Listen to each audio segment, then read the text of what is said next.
জুলাই আন্দোলনে শহীদ হওয়া সেই মহান মানুষটির কলেজ পড়ুয়া মেয়ে, যিনি এই নতুন বাংলাদেশে বেঁচে থাকার স্বপ্ন দেখেছিলেন, তাকেই রাস্তা থেকে তুলে নিয়ে সংঘবদ্ধ দর্শন করে সমাজের কিছু নরপিচাস।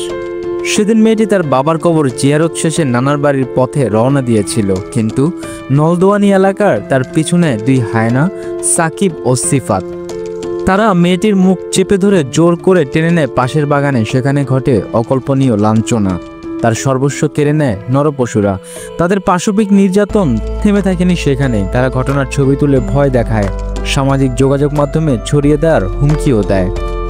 ভয়ে লজ্জায় আতঙ্কে মেয়েটি থানায় মামলা করে, তবে বাস্তবতা ছিল অনেক নির্মম।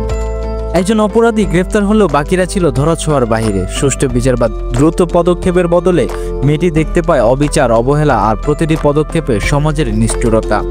পুলিশ বলল 2 জন হাজতে আছে, কিন্তু স্থানীয়দের প্রশ্ন, ইমরান মুন্সি কোথায়? বিচারের আশায় প্রতিদিন কেঁদেছে মেয়েটি।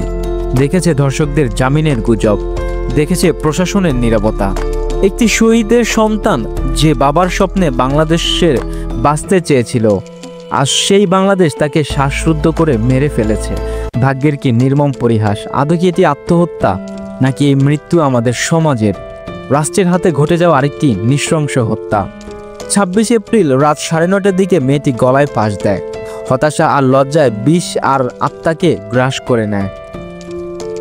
শেষবারের মতো হাসপাতাল জীবনের জন্য লড়লেও শনিবার সকালে হার মানে। চোখ বুজে চলে যায় একটি অদম্য প্রাণ, চলে যায় প্রশ্ন ছুড়ে দিয়ে। আর কত প্রাণ গেলে ধর্ষণের বিচার হবে, আর কত কান্না পেরিয়ে সত্যিকারের ন্যায় বিচার আসবে, আর কত মায়ের কোল খালি হবে এভাবে?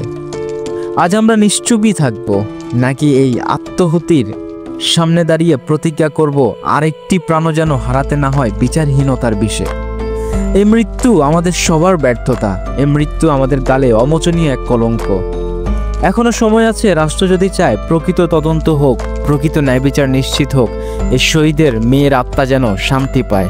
এইটুকুই আমাদের দায়, এইটুকুই আমাদের শেষ সুযোগ।